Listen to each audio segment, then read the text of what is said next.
Pernah kepikiran nggak gimana caranya para ilmuwan bisa menggambar sesuatu yang mustahil buat kita lihat? Nah, hari ini kita bakal jadi detektif sains dan menelusuri jejak perjalanan ide tentang atom. Perjalanannya seru banget, dari yang awalnya cuma dianggap bola biliar biasa sampai jadi awan kuantum yang aneh tapi juga keren. Yuk kita mulai? Ini dia pertanyaan utamanya. Jawaban para ilmuwan itu sederhana tapi jenius. Mereka membuat model.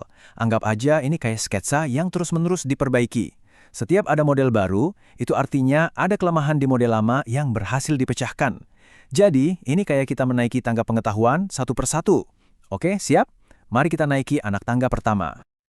Perjalanan kita dimulai di awal tahun 1800-an. Lupakan dulu deh fisika kuantum yang bikin pusing. Kita balik ke hal yang paling dasar, ke upaya ilmiah pertama untuk menggambar atom. John Dalton, dia menghidupkan lagi sebuah ide dari zaman Yunani kuno. Dia bilang, atom itu ya sebuah bola pejal yang super kecil dan nggak bisa dibagi-bagi lagi, mirip banget deh kayak bola biliar. Simple, padat, dan jadi titik awal dari semua cerita ini. Kedengarannya simple banget ya, cuma bola padat yang nggak bisa diapa-apain lagi. Tapi jangan salah, ini revolusioner banget pada masanya. Untuk pertama kalinya, ada teori atom yang bukan cuma sekedar filsafat, tapi didasarkan pada bukti-bukti eksperimen. Inilah fondasi yang nantinya bakal menopang semua penemuan hebat setelahnya. Nah, disinilah masalah pertama muncul. Kalau atom itu netral dan padat, terus listrik itu datang dari mana? Kok bisa ada petir atau listrik statis waktu kita nyisir rambut? Model bola biliar Dalton sama sekali nggak bisa ngejelasin ini. Ini adalah kelemahan fatal yang harus segera dipecahkan. Kelemahan tadi langsung membuka pintu ke babak selanjutnya. Sebuah penemuan baru bakal menghancurkan model bola padat dan mengubah gambaran kita tentang atom selamanya. Dan muncullah J.J. Thomson dengan penemuan yang menggemparkan, elektron. Ini adalah partikel subatomik pertama yang ditemukan. Momen ini penting banget. Kenapa? Karena kalau ada bagian yang lebih kecil di dalam atom, itu artinya atom kali bisa dibagi. Bola biliarnya Dalton resmi retak. Biar gampang, Thomson menggambarkannya pakai analogi roti kismis. Bayangin aja adonan rotinya itu muatan positif yang menyebar, nah kismisnya itu adalah elektron negatif yang nempel di sana-sini. Atau mungkin lebih kebayang kalau pakai analogi semangka. Daging buahnya yang merah itu positif, dan bijinya yang tersebar itu elektron negatif. Oke, model Thomson ini jelas lebih baik, karena udah bisa ngejelasin soal muatan. Tapi, tetap aja masih kabur. Muatan positifnya itu ngumpul di mana? Terus elektronnya cuma diam aja gitu nempel? Pertanyaan-pertanyaan inilah yang kemudian memicu salah satu eksperimen paling mengejutkan dalam sejarah sains. Sekarang, mari kita lihat salah satu eksperimen paling terkenal dalam sejarah fisika. Eksperimen ini mengungkapkan struktur atom yang sama sekali nggak terduga. Jadi, Rutherford ini nembakin partikel alfa ke selembar lempengan emas yang super tipis. Dia ngiranya semua partikel bakal lurus-lurus aja nembusnya. Dan benar, sebagian besar memang begitu. Tapi yang bikin kaget, ada beberapa partikel yang mental balik. Rutherford sendiri bilang, ini tuh sama anehnya kayak kamu nembakin peluru meriam ke selembar kertas tisu, pelurunya malah mantul balik ke arah kamu. Gila kan? Dia tahu, dia baru aja nemuin sesuatu yang besar. Cuma ada satu penjelasan logis buat partikel yang mental balik itu, sebagian besar atom ternyata adalah ruang hampa. Semua muatan positifnya itu ngumpul jadi satu di sebuah inti yang super kecil dan padat di tengah. Terus elektronnya gimana? Mereka mengorbit di sekeliling inti itu, persis kayak planet-planet yang mengelilingi matahari di tata surya mini. Coba deh bayangin perubahan cara pandang yang drastis ini. Kita beralih dari atom sebagai roti yang padat berisi, menjadi sebuah tata surya mini yang 99% isinya adalah ruang kosong. Ini lompatan pemahaman yang luar biasa banget tentang materi.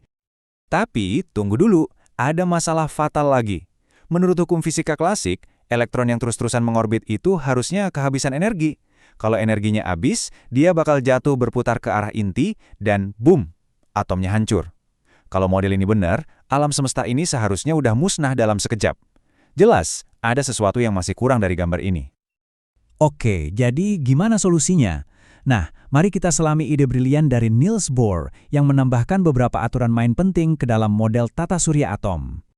Bohr bilang, elektron itu nggak bisa seenaknya keluyuran di mana aja.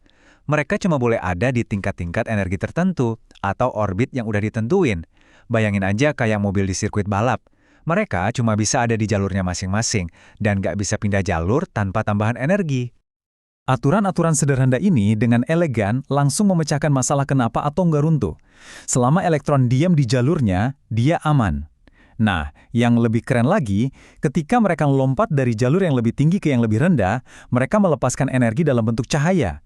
Konsep lompatan energi inilah yang menjelaskan kenapa kembang api bisa punya warna-warni yang indah. Dan lagi-lagi, sebuah model yang tadinya hebat, ternyata punya batasan juga. Model Bohr ini cocok banget, tapi cuma untuk atom hidrogen, atom yang paling simpel. Begitu dicoba untuk atom yang lebih rumit, model ini gagal total. Ternyata, gambaran orbit melingkar yang rapi itu terlalu sederhana. Alam semesta di level kuantum jauh lebih aneh, membuka jalan untuk gambaran terakhir kita. Dan ini membawa kita pada model yang paling aneh, paling menakjubkan, dan yang kita gunakan sampai sekarang. Model ini dikembangkan oleh para jenius seperti Schrödinger dan Heisenberg. Jadi, poin utamanya begini, para ilmuwan akhirnya menyerah untuk tahu di mana posisi pasti sebuah elektron pada satu waktu.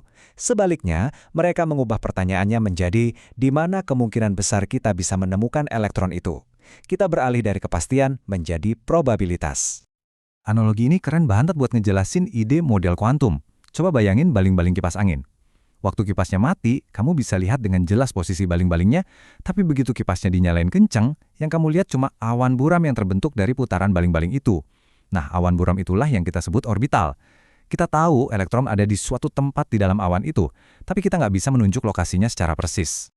Coba kita lihat lagi perjalanannya. Dari bola padat, ke roti kismis, ke tata surya mini, lalu ke lintasan orbit, dan akhirnya jadi awan probabilitas. Setiap model adalah anak tangga logis yang dibangun di atas model sebelumnya. Setiap model baru lahir untuk menjawab pertanyaan yang nggak bisa dijawab oleh model yang lama. Inilah inti dari cara sains bekerja, perbaikan tanpa henti. Dan kita akhiri dengan pertanyaan ini. Sejarah sudah membuktikan bahwa gambar kita tentang atom nggak pernah jadi gambar final. Ini jadi pengingat bahwa sains adalah sebuah perjalanan penemuan yang nggak pernah ada habisnya. Dan selalu ada misteri baru yang menunggu untuk dipecahkan. Kira-kira penemuan apa ya yang menanti kita di masa depan?